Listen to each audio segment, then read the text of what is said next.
Paz y bien, hermanos. Jesús en la cena promete enviarnos el Espíritu Santo. Homilía para el domingo sexto de la Pascua, leyendo el Evangelio de San Juan. Estamos en el capítulo 14, versículos 15 al 21. En aquel tiempo dijo Jesús a sus discípulos: si me amáis, guardaréis mis mandamientos.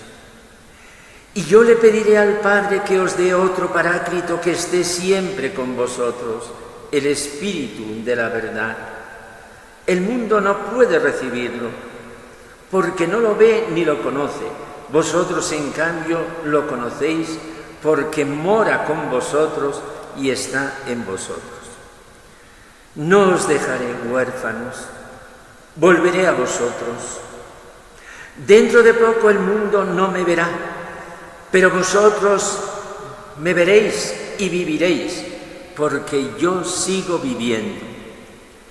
Entonces sabréis que yo estoy en mi Padre, y vosotros en mí, y yo en vosotros. El que acepta mis mandamientos y los guarda, ese me ama. Y el que me ama será amado por mi Padre, y yo también lo amaré y me manifestaré a él. Palabra del Señor.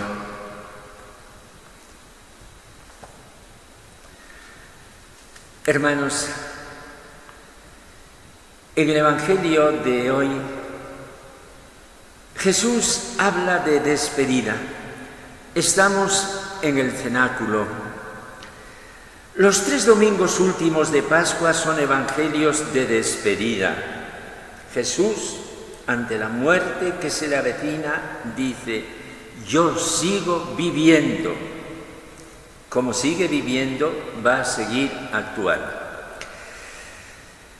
Al comenzar a escribir y ahora al pronunciar estas cosas, al hablar del cenáculo, viene a mi mente, o mejor dicho, viene a mi corazón el viaje, la peregrinación que el Santo Padre, el Papa Francisco, ha emprendido hoy desde Roma, Jordania, y mañana estará en Belén y en Jerusalén, una peregrinación de 3 días que él la hace en memoria de aquel abrazo que se dieron hace 50 años en Jerusalén, el patriarca Atenágoras venerable con Pablo VI, una escena que ha pasado a la historia y que es el comienzo de una nueva amistad en el ecumenismo, en la relación mutua de los cristianos. Hoy el Santo Padre ha llegado a la capital de Jordania, Amán, ha salido a recibir el rey de Jordania. Después el Papa ha celebrado la Eucaristía en un estadio y finalmente ha visitado el lugar del bautismo de Jesús al otro lado del Jordán, hablando de lo que nosotros vamos a hablar, del Espíritu Santo, con la dirección concreta que él ha querido dar de un modo muy sencillo. Pues bien, hermanos, vamos al cenáculo. Se acumulan las palabras y recomendaciones. Jesús habla del amor a él, que se manifiesta en la guarda de los mandamientos.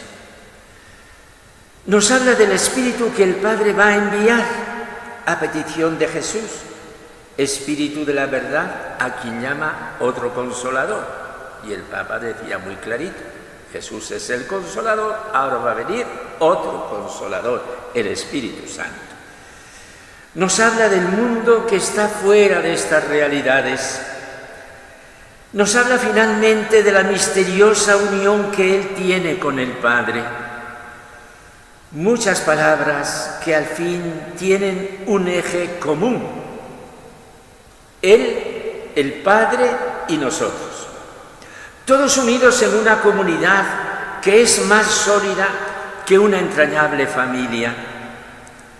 Desde la vida de Dios, Jesús va a construir una familia de amor, familia que es divina, porque arranca de Dios, familia que es humana, porque la componemos nosotros.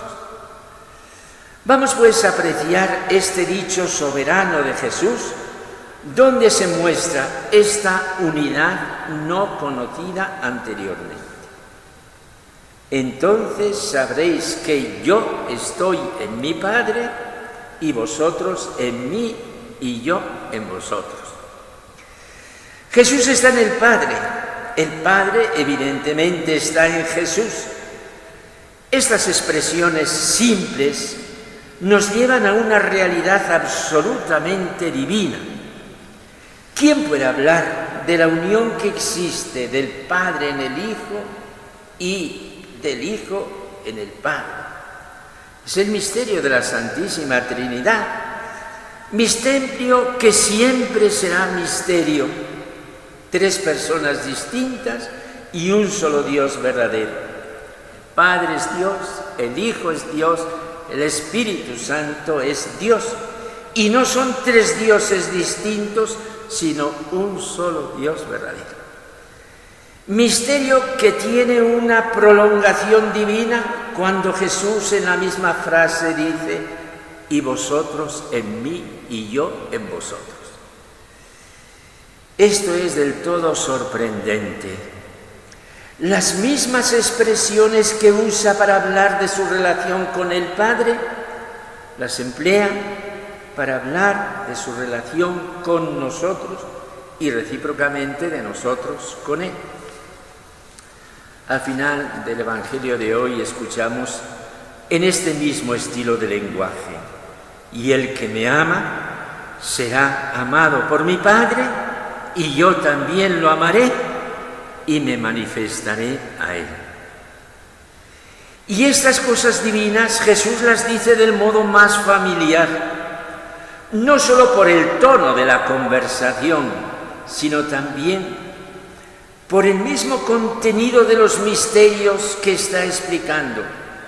Igual que si hablara cuando nosotros nos comunicamos nuestros propios sentimientos y nos comprendemos porque estamos en lo mismo, en el mismo nivel. Así pues, la vida divina es la vida de los cristianos. No hablamos de los cristianos superiores, de unos cristianos de élite, sino de los cristianos, de nosotros, que aceptamos a Jesús como Hijo de Dios, como Maestro. Ese es el clima de la vida cristiana en la que Jesús nos ha introducido. Él está de despedida, pero nos dice que no nos va a dejar huérfanos. Nos va a enviar a otro consolador, a otro paráclito, otro defensor, que será el Espíritu que a Él le ha conducido durante su vida. Y nos dice que el mundo no puede recibirlo porque no lo ve ni lo conoce. Aquí mundo es el mundo de pecado. El que vive en el pecado, en la incredulidad de las cosas de Dios, que es la raíz de todos los pecados, ese ni ve ni conoce al Espíritu. En cambio, el cristiano sencillo que se abandona a la amistad con Jesús y que trata de seguir las buenas inspiraciones que Dios deposita en el corazón, ese sigue al Espíritu y ese conoce al Espíritu. El Señor, antes de despedirse, nos hace estas recomendaciones: que vivamos guiados por el Espíritu de Dios, que Él quiere manifestarse en medio de nosotros, bien sea en lo más íntimo del corazón, bien sea a través de innumerables signos que muestra la vida. Jesús se manifiesta de un modo entrañable en nuestros hermanos, por ejemplo, en nuestras amistades, en personas necesitadas que reclaman una atención de nuestra parte. Según estas confidencias del cenáculo, podemos trazar unos perfiles del Jesús que vive cuando se va y que nos habla de esta manera. Jesús es suave y cierta presencia. Jesús es relación. Jesús es coloquio. Jesús es seguridad en el camino y esperanza en el futuro. Y todo ello en misteriosa compañía con el Espíritu. Este es el corazón habitado por Cristo resucitado. Esta es la Iglesia en la cual sentimos y respiramos a Cristo viviente. Señor Jesús, acepto de corazón todo lo que me has dicho en el cenáculo. Recibe entera mi vida y guíala con tu divina presencia. Amén.